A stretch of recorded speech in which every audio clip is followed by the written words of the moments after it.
There once lived a man who resided inside a game instead of reality. He was known as Hardcore Leveling Warrior.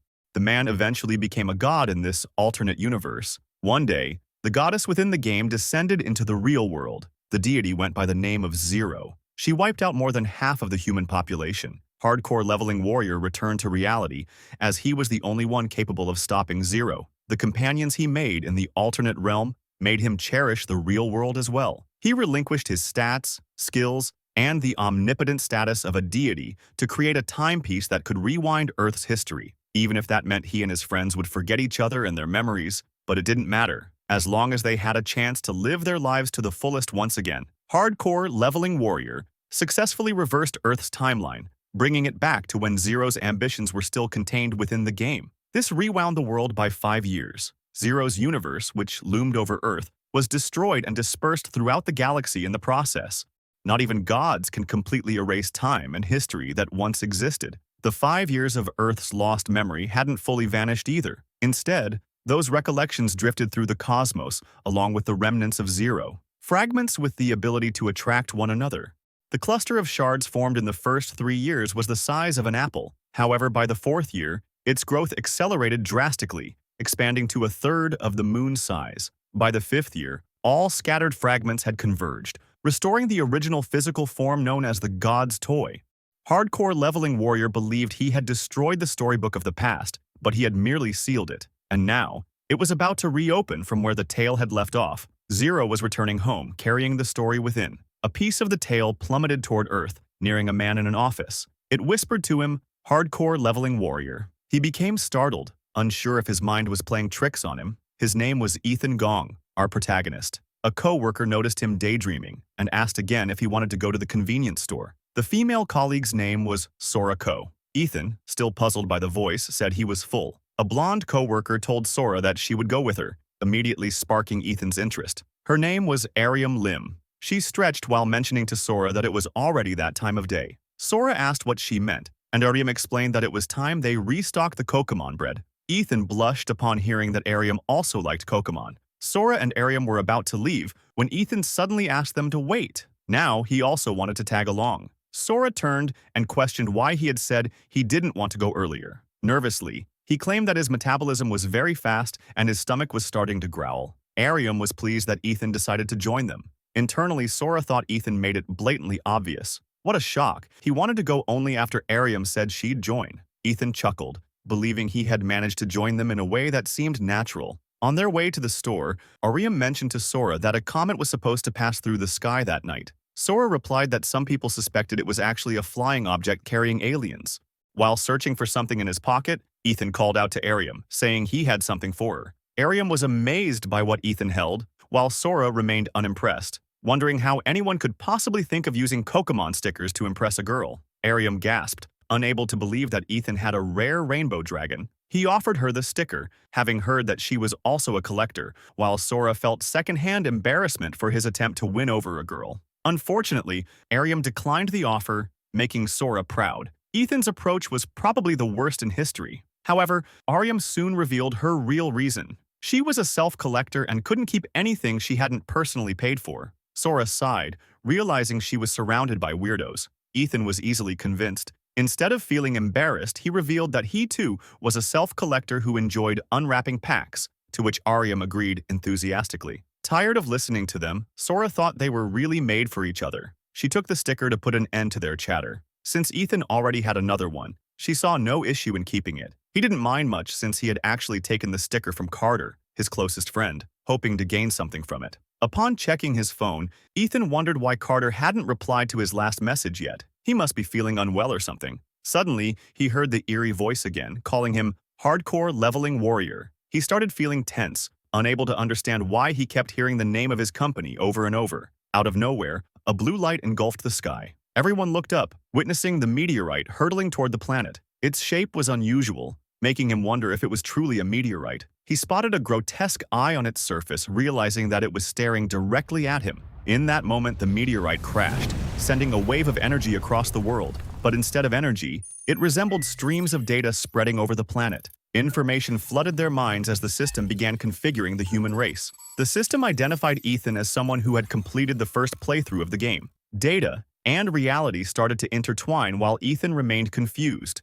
questioning whether he was trapped in a dream. A status window appeared, indicating that overpowered characters would be restricted in Phase 1. Everything suddenly came to a halt, but Ethan was still unable to relax, worried about his friend's safety. He approached Aryam and Sora, asking if they were both okay. Without warning, a status window materialized before everyone, displaying a message. It welcomed them and announced that all living creatures had been turned into game characters. No one understood what was happening. They tried to check the news for information but found nothing, while more status windows started appearing. The system informed them that they would grow stronger as they leveled up. As they progressed, they would acquire abilities to clear dungeons. If they failed, monsters would invade Earth. It finally declared that dying within the server would mean permanent death. Ethan was desperate, wondering why the tutorial was so short when their lives were at stake. The system then proclaimed that the game on Earth had officially begun, though some still believed it was just an elaborate advertisement. A quest was assigned to all players. They had to defeat a level F monster created for beginners. A small sword appeared in each player's hand as a portal opened, allowing a creature to emerge. A training dummy materialized. It might have been classified as a level F monster, but its size did not match its supposed weakness. They finally understood. There was no longer any distinction between the real and the unreal. Ethan is now taking a taxi to a remote dungeon. As he gazes through the window, he reflects on how everyone is now accustomed to opening status screens and hunting monsters in dungeons. But there's one detail that unsettles him. He was the best player in the game, yet in this real-world version he's absolutely awful. He considers himself a sub-10, a term for players who are unable to advance beyond level 10, and wonders why he had to be cursed with such a fate. He asks the taxi driver if they're close since they've been on the road for a while, to which the driver tells him to relax. The driver even adds that he should be grateful for being taken to the dungeon at such a low price. Ethan simply nods, thinking that $5,000 is still a hefty sum. He's currently on his way to be carried by others in the dungeon. He has heard of rare cases where sub-10 players manage to unlock a new class after conquering high-level dungeons, but that occurrence is exceedingly uncommon. The driver starts talking about a girl they transported a while ago who managed to obtain a new class and even joined the Player Union Guild. He continues, claiming that the girl is now famous and that the dungeon his company operates has something special. If Ethan gets a cool class, he will owe the driver a dinner. Ethan agrees, but internally, he's furious about the amount of money he had to spend just to get carried. The taxi finally arrives at a zone where a muscular guy wielding a sword and a girl are waiting for him. Suddenly, the buffed guy starts yelling at Ethan for arriving late, despite it not being his fault. That guy is Hwatong Kim, a level 54 swordsman, and the girl is Soo-young Jo, a level 47 healer. Soo-young tells Ethan to ignore Hwatong. Despite his rough demeanor, he's a reliable guy. Ethan thinks otherwise, getting a bad feeling about him. He finally heads toward the portal as Hwatong keeps yelling. Upon entering, a lizard man rushes to attack Ethan. He freezes in fear, wondering what kind of tank Hwatong is, allowing monsters to reach the back lines. Out of nowhere, the buffed guy slashes the creature. He tells Ethan to pay more attention to his surroundings since they've just cleared the first floor. However, Hwatong turns and demands Ethan pay for additional services, leaving him dumbfounded. Hwatong starts counting each time he saved Ethan's neck from a monster, totaling 5. He declares that it's $1,000 per rescue. Ethan gets enraged. He already paid to be carried, and nobody mentioned these extra charges. Hwatong smirks, saying that $5,000 is too little to be carried through the entire dungeon. With a manic grin, he warns that the second floor will be much worse, and Ethan is free to do as he pleases. Ethan is still seething, blaming himself for not trusting his initial impression of Hwatong. As time passes in the dungeon, he notices that Hwatong is deliberately allowing monsters to attack him to create artificial rescues. Ethan snaps, refusing to be taken for a fool just because he's a sub-10 player. He won't let Hwatong extort another dime from him. He threatens him, stating that he already knows his name and guild and only needs to report him to the authorities. Tired of his whining, Hwatong slams his sword into the ground. He reminds Ethan that they're still surrounded by lizardmen and that he'll die if he tries to reach the exit. He's the only one keeping Ethan alive, so he should know his place. Suddenly, Hwatong recalls where he's seen Ethan before. He bursts out laughing, finally recognizing him as the former pro gamer Ethan Gong. Ethan is about to explode but reminds himself of his friends. After the incident, Aryam developed a mysterious illness. Carter, his best friend, went missing, and Sora works multiple jobs to cover Aryam's medical expenses. He tells himself that he can't let pride get in the way. He needs to level up to help them. Ethan bows, apologizing for his outburst since he isn't in a position to argue. He starts transferring the money and Hwatong shrugs, saying he'll let it slide this time since Ethan looks desperate. Internally, Ethan vows revenge. Once he gets his class change, he'll come after him. Suddenly, a green aura envelops Ethan, increasing his stats by 10%. It was Soo-young, who reveals that she's a huge fan of his and feels ashamed for not recognizing him earlier. She confesses that she used to follow night games and even attended tournaments in person to watch him play. Ethan chuckles, thanking her for her support, as Hwatong scolds her for wasting mana. Just then, Ethan stumbles, falling into a puddle. Hwatong bursts out laughing, mocking him for getting scared by a lizard man. Ethan tries to stand, his resentment toward the buffed guy growing stronger. His nose starts bleeding, and a single drop of blood falls into the water, which suddenly begins to glow. In the reflection, he sees a red-haired warrior instead of himself. He wonders who that red-haired guy in the ornate armor is. He calls them over to look into the water, but when he asks if they see the red-haired warrior, Soo-young tells him there's nothing there. Hwatong smacks his head, saying the only red thing in the water is his blood. After a while, Hwatong halts the group, and Ethan grows anxious about what lies ahead. They have finally reached the entrance to the boss floor. Hwatong instructs Soo-young to buff him with her magic. With his enhanced stats, he leaps toward the boss room. Upon entering the battle, a python, an A-class boss, emerges. Hwatong cackles in excitement at the sight of an A-class python. Without hesitation, it launches its venomous fangs at Hwatong. Watching the beast, Ethan is awestruck by its presence and the terror an A-class boss instills. But for some reason, it feels strangely familiar. The python crashes against the ground, but its attack is abruptly halted by Hwatong's blade. Anticipating the assault, Hwatong is already prepared for the next phase. The python starts spewing venom, but it has no effect. Hwatong's buffs protect him against poison. The third phase begins, and this time, the python unleashes Toxic Shower, a high-level spell that is nearly impossible to defend against. Hwatong calls for Soo-young, instructing her to cast her Holy Shield. She activates the spell, and a bluish aura surrounds Hwatong, granting him immunity to all status effects for 1.5 seconds. Seizing the moment, he forces the python's mouth shut, driving its own fangs into its flesh. The beast writhes in agony, the sword still embedded in its skull. Hwatong jumps up, grips the sword, and with a divine slash,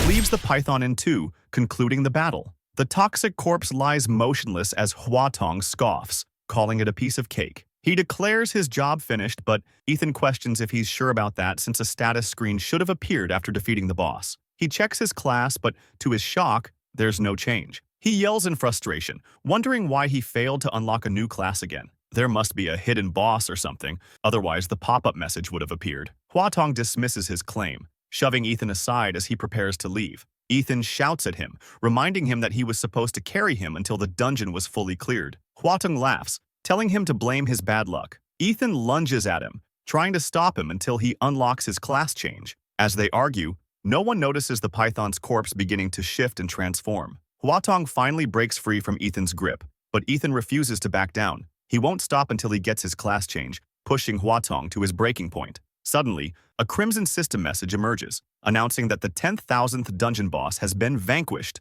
The hidden objective of defeating 10,000 bosses has been accomplished, and Phase 1 is now complete. Soo-young doesn't comprehend what the message signifies and looks alarmed since she has never encountered a system screen in red. The system window shifts, signaling that Phase 2 has commenced, and now Earth is set to hard difficulty. Out of nowhere, Ethan shouts, unable to believe what he is witnessing. The red system message alters once again, stating that the level A python has transformed into a level SS zombie dragon. A grotesque entity emerges, bearing no resemblance to the serpent it once was. The system designates it as the Vengeful Carcass, a creature devoid of intellect, driven solely by its relentless desire for vengeance. Hwatong and Soo-young are in shock, while Ethan remarks that this must be the dungeon's true boss. Hwatong urges Soo-young to enhance him again, suspecting that a double S-ranked boss appearing in a B-tier dungeon must be an error. The abomination prepares to strike with its claws. Hwatong braces himself,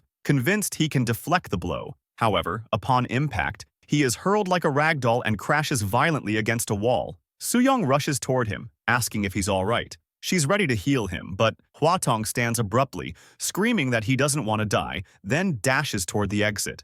Ethan commands him to stay since the beast is still standing, but Hwatong continues shrieking, desperate to escape. Ethan grabs him, trying to restrain him, but Hwatong retaliates with a punch. Breaking free, he bolts at full speed, smashing through the walls of the boss chamber, unintentionally triggering a rockfall that seals the exit. Wounded, a grin forms on his face for having escaped, while Soo-young collapses to the ground. She's paralyzed, tears streaming down her face, unwilling to perish like this. The monster lunges again, but Ethan snatches Soo-young before it can strike and reassures her that survival is possible as long as they stay sharp. While fleeing, Soo-young questions what two people could possibly do against such a menace, but Ethan insists he has devised a plan. They must exploit the beast's own might against it, and she must utilize her magic since her healing abilities are highly effective against the undead. The monster raises its claws, ready for another onslaught. They continue running, but the incoming strike seems too fast. Abruptly, a voice instructs Ethan to take cover behind a pillar to his right. They narrowly evade the attack. Ethan is astonished that the peculiar voice just saved their lives. But before they can catch their breath, the beast lunges again with its fangs. Ethan desperately pleads for the voice's guidance once more. The red warrior Ethan glimpsed in the puddle manifests again, advising that now is the perfect moment to unleash holy light upon the creature. Ethan relays the command to Soo-young, who casts the spell, forming a radiant cross imbued with pure energy that instantly scorches the undead's eyes. Following the voice's instructions, they rush toward the blocked exit, only to realize the barricade is thicker than they had anticipated. Ethan warns Soo-young to prepare, as the blinding effect will soon fade, and he seeks further guidance from the voice. The voice informs him that in 10 seconds, he must hide behind a pillar while Soo-young remains in her current position. The monster will inevitably target the healer, dealing a fatal blow, but in doing so, it will create a small opening for Ethan to escape. The voice solemnly adds that this is the only way for him to survive. Ethan is shaken, and Soo-young notices, asking if everything is all right. He merely responds by asking if she trusts him. She smiles faintly, saying that as long as they work together, she feels capable of accomplishing anything. The monster charges again, and Ethan directs her to run toward the wall and remain pressed against it until he gives the signal. He knows this is their sole chance to escape together. After all, Ethan isn't the type to simply choose between the options he's given. He instructs her to cast Holy Shield on the pillar directly in front of her. The structure becomes enveloped in shimmering green scales. The beast would have easily demolished it, but thanks to the spell, the pillar is now a weapon that pierces straight through the monster's skull. Soo-young beams with joy, but Ethan reminds her that their ordeal isn't over yet. They still haven't escaped the dungeon. The creature convulses in agony, thrashing violently against the walls and floor. The force of its rampage opens a passage near the exit. A glimmer of hope finally appears before them, but then a massive boulder plummets from the ceiling. Ethan reacts instantly, shoving Soo-young out of harm's way. She screams his name, frantically searching for him amidst the debris. With his last ounce of strength, Ethan urges her to run. She dashes toward him, still unable to process that half of Ethan's body has been crushed beneath the rubble.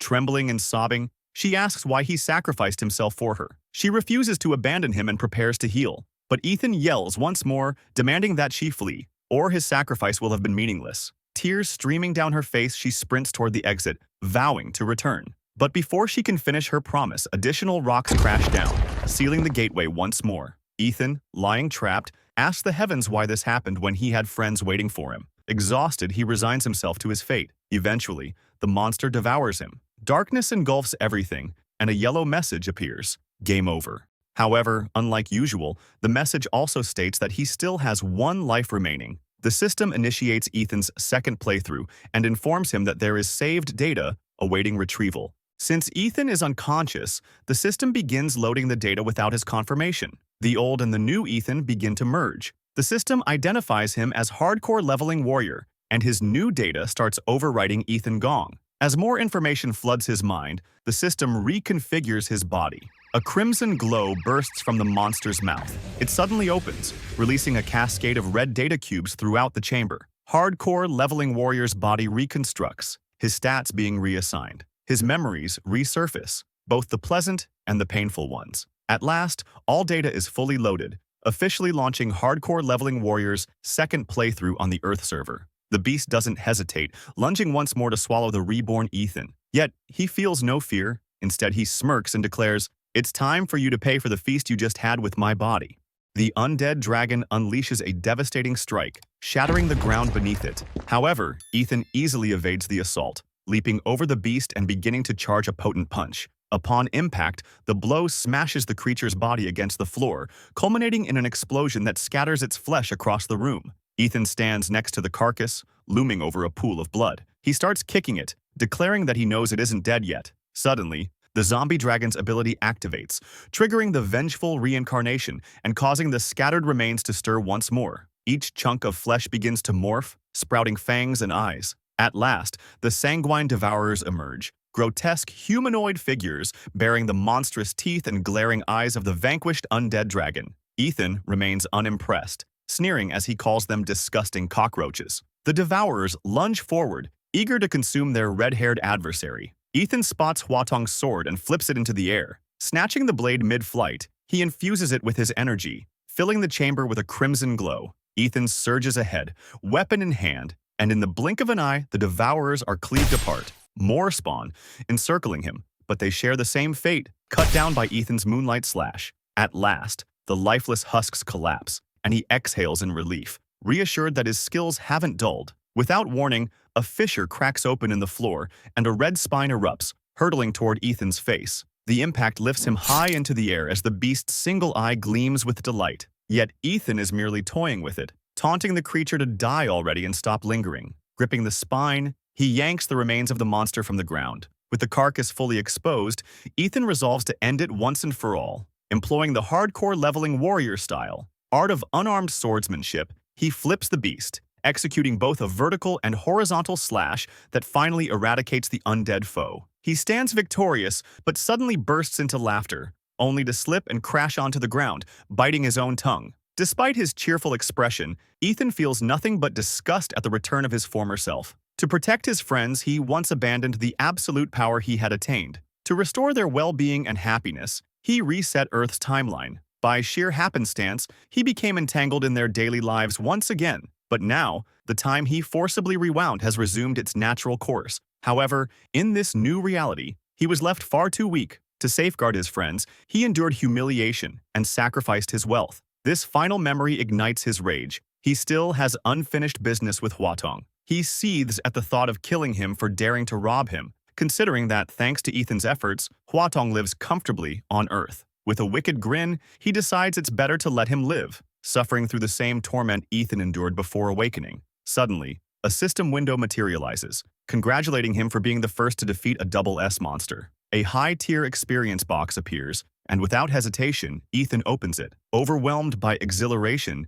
he eagerly cries out for his sweet XP. Azure comets of energy surge into his body as a euphoric grin spreads across his face, reveling in the ecstasy of leveling up. In an instant, his rank skyrockets from level 10 to level 40. Another window emerges, revealing that he has accumulated so many points from his previous playthrough that he can no longer be classified within any tier. As a result, the system unlocks all classes, allowing him to choose whichever he desires with no prerequisites. Elated, he contemplates which path to take in this new playthrough.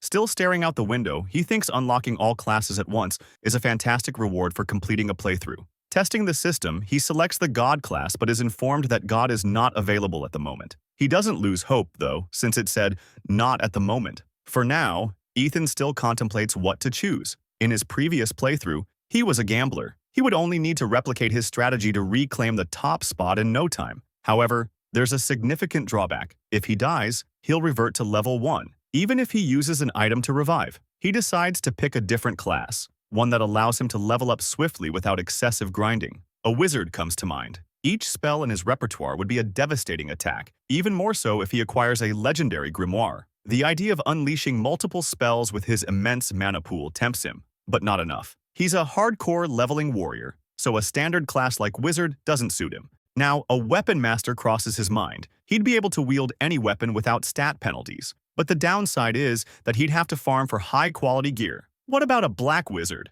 All defeated enemies would become his loyal minions, turning him into a one-man army. Ethan remains undecided. The pressure of choosing the right path from the start feels even harder than the boss he just defeated. He starts simulating a playthrough with over 300 classes, spending way too much time until he ends up naming nonsensical ones. The system grows impatient and informs Ethan that the class selection has expired. All classes are locked again, leaving Ethan in shock as he begs the system to restore them, even promising to choose one in 3 seconds. Suddenly, another pop-up window appears, informing him that he just discovered an Easter egg. Since he didn't pick a class, the system assigns him a hidden unique one, making Ethan grin awkwardly as he tries to convince himself that he got lucky. The word jobless appears as his new class, Desperately, he asks if the system is serious, begging for a switch to gambler, but the system refuses. To shut him up, it reveals that being jobless comes with a unique perk that might be incredibly useful. Ethan is in disbelief upon reading it, considering it an overpowered ability. But we aren't shown what it is yet.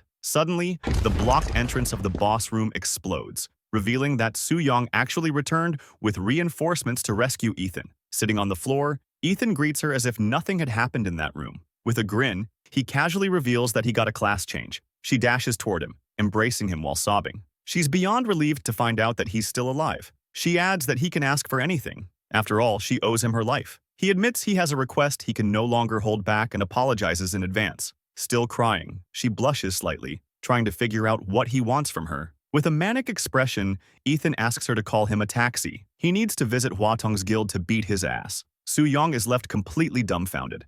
We are transported to Seoul, to the Yom Guild HQ.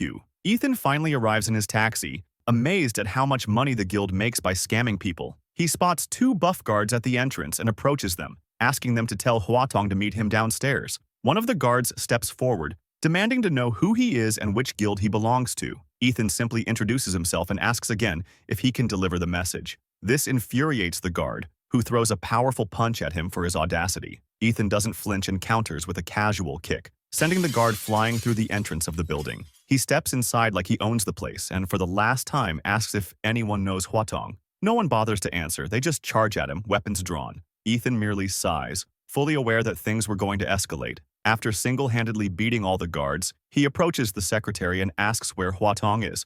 Sweating bullets, the girl stammers that he's in a meeting with the guildmaster at the top floor. The elevator doors open, revealing yet another wave of guards, and with no other choice, Ethan ends up dealing with them as well. At the guildmaster's office, the phone rings. The secretary informs the master that someone is demanding to see him. Yumtong Kim, a level 70 elementalist and guildmaster of Yum Guild, is currently in a meeting with Hwatong, who turns out to be his younger brother. Yumtong insists that a triple S boss appearing in a D-rated dungeon is impossible. Suddenly, Ethan slams the door open, startling Hwatong, who doesn't recognize him at first. Ethan reminds him that he was the client he abandoned in the dungeon. Hwatong is dumbfounded. He can't believe this is the same moron he scammed for $5,000. He starts sweating, unable to process that Ethan not only survived, but also defeated the double S boss. Ethan confirms it with a murderous glare, declaring that he came back from hell just to take his life. Yumtong rises from his seat, telling Ethan to mind his manners. He doesn't care about the past, but he won't tolerate Ethan disrespecting his younger brother. Ignoring him completely,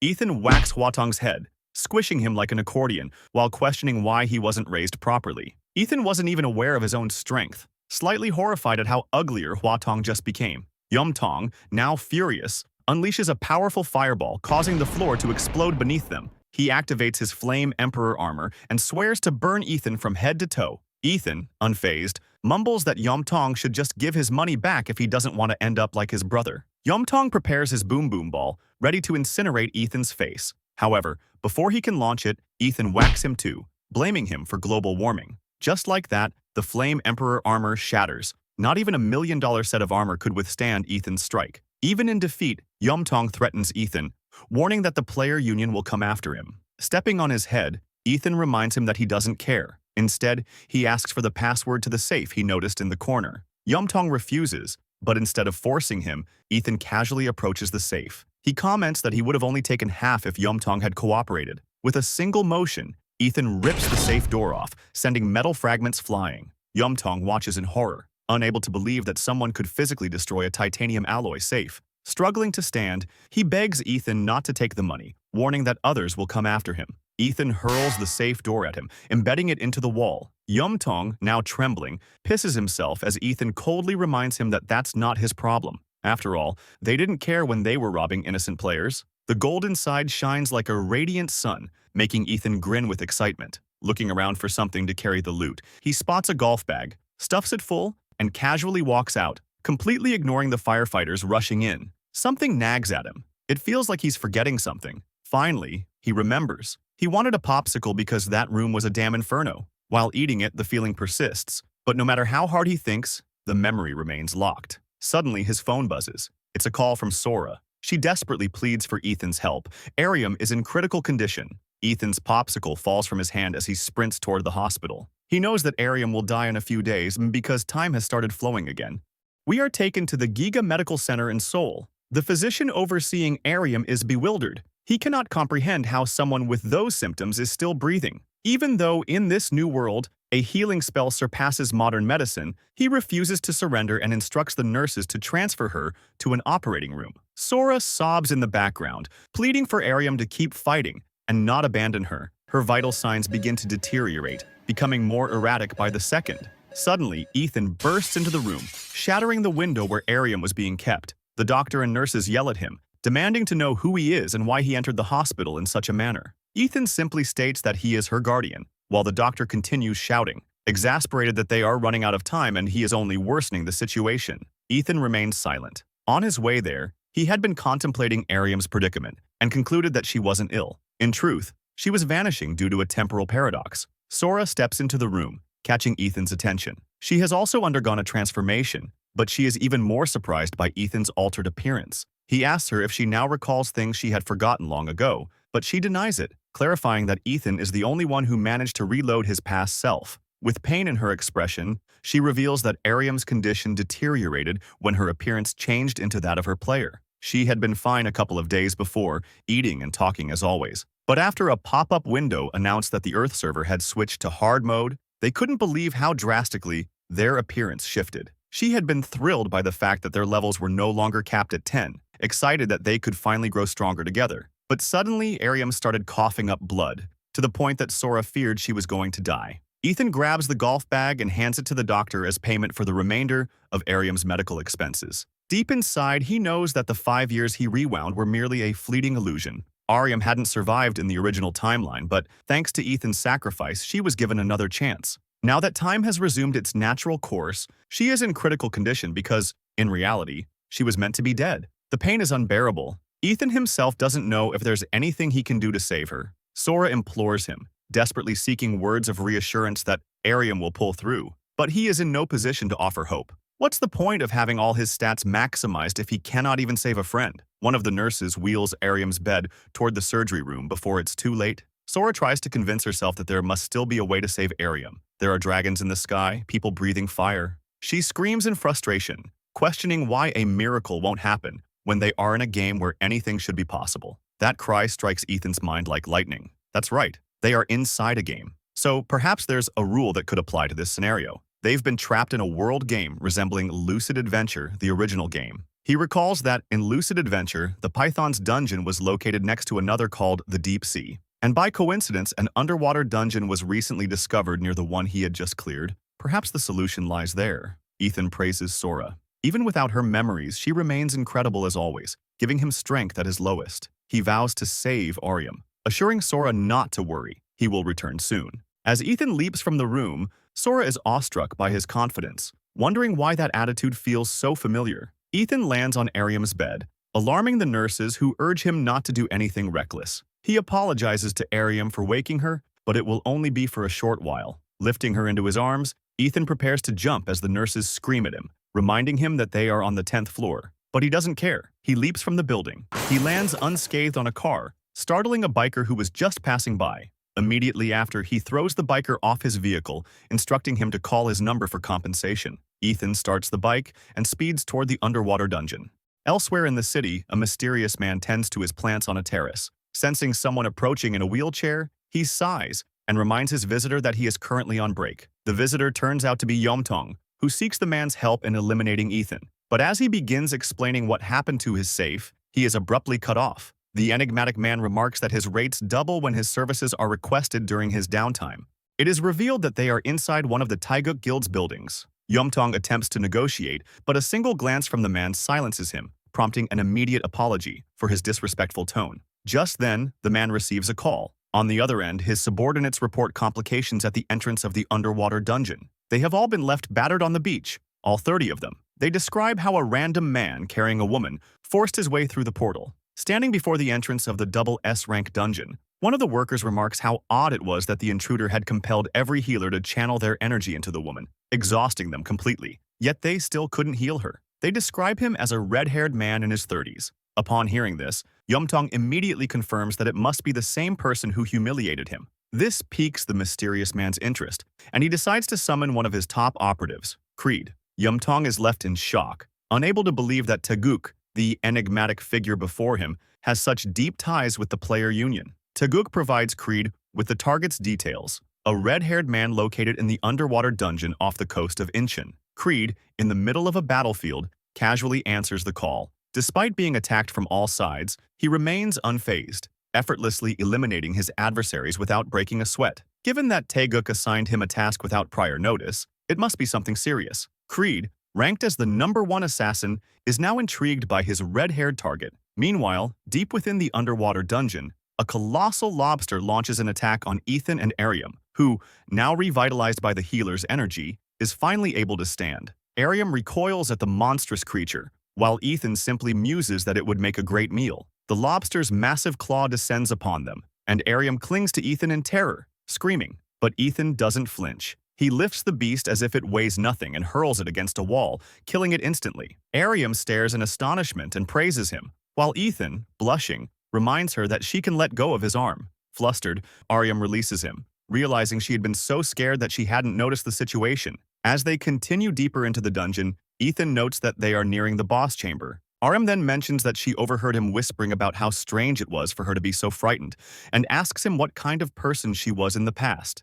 Ethan reveals that she was one of the bravest warriors, constantly risking her life to protect others. She reflects on the lengths Ethan has gone to for her, and after hearing about her forgotten past, pieces everything together. With a smile, she concludes that it must be because Ethan likes her.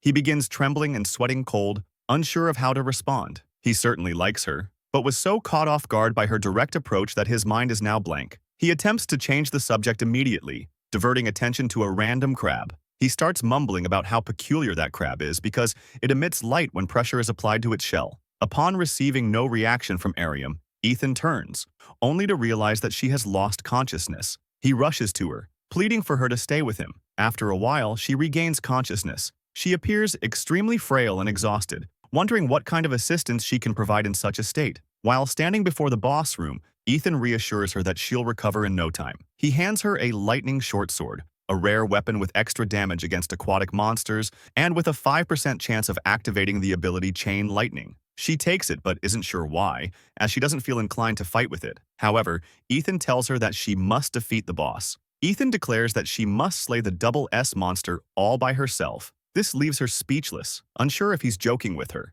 She yells, reminding him how terrified she was of just a shrimp. She can't even begin to imagine how formidable the double S monster must be, let alone defeat it. Ethan remains impassive, stating that it's the only way and that they're running out of time. She must know that better than anyone. Ethan reveals that the reward for clearing the dungeon is the Memories of the Deep, an elixir capable of curing everything, even curses inflicted by gods. Unfortunately, it's an item that cannot be transferred, so Arya must defeat the boss alone. She insists once more that it's impossible for a beginner to overcome a double S monster. Ethan corrects her. It's not impossible, just difficult, since he knows Ariam has a 1% chance of success. And not only that, he'll be right beside her, guiding her throughout the battle. Ethan assures her that 1% is nowhere near low. After all, he's the master of winning bets. She only needs to trust him. She decides to put her faith in Ethan, and he reminds her to carefully follow each of his instructions. Ariam places her hand on the door of the Witch of the Deep chamber and opens it, marking her as the challenger. Upon entering the room, they notice the floor covered in grotesque eggs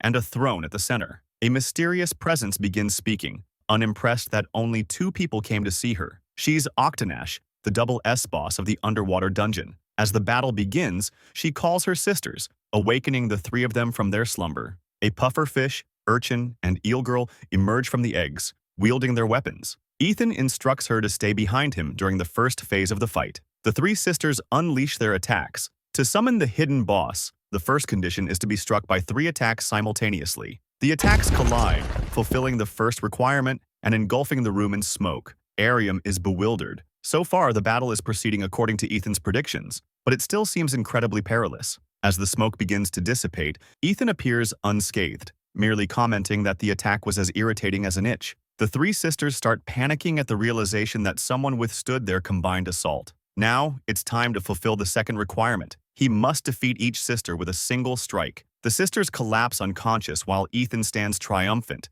with only one condition remaining. And now, The third requirement is revealed. He simply needs to remain motionless after defeating the three sisters. One of the sisters sheds her final tears, pleading with her youngest sibling to avenge them. The tears fall upon a concealed egg, causing it to quiver while releasing a dark aura. The egg finally hatches, unveiling a muscular creature with razor-sharp teeth akin to a shark's. She is Sugarplum, the youngest sister and an S-rank killer whale girl who bears no resemblance to her siblings. Ethan recognizes that she's far more formidable than the others, but the experience she grants is 20 times greater than her sisters. Sugarplum charges forward, ready to unleash a devastating punch. The impact obliterates everything around it. Ethan leaps while holding Ariam, effortlessly evading the attack. He begins taunting her, claiming that he knows the truth behind her birth, piquing the beast's curiosity. Ethan tells her that she was adopted as an egg, and that she should already suspect it. After all, she's the only unattractive one in the family. Sugarplum lunges again, shouting that her parents told her she would become as beautiful as her sisters once she matured. She throws punch after punch, calling him a liar and attempting to silence him. But no matter how many times she strikes, Ethan effortlessly dodges. Ethan starts laughing because the moment to retaliate is approaching. He simply asks her about the blood on her hands. Sugarplum abruptly halts, noticing the crimson liquid coating and dripping from her arm. He questions whether that blood belongs to her family and friends. To twist the knife deeper, Ethan tells her that she slaughtered them all while grinning maniacally. Sugarplum begins wailing uncontrollably, realizing she crushed her own kin as if they were mere tomatoes. Suddenly, an attack slashes her throat. It was Ariam, who seized the opportunity to strike. She followed Ethan's plan as if he were a time traveler. She knew there would be a brief window to attack the monster's throat while it lamented. However, the creature leaps to retaliate against Ariam, who freezes in terror upon seeing that her attack didn't work. Suddenly, the wound on the monster starts discharging immense electricity, revealing that the special effect of the sword, Chain Lightning, has been activated. Sugarplum finally collapses,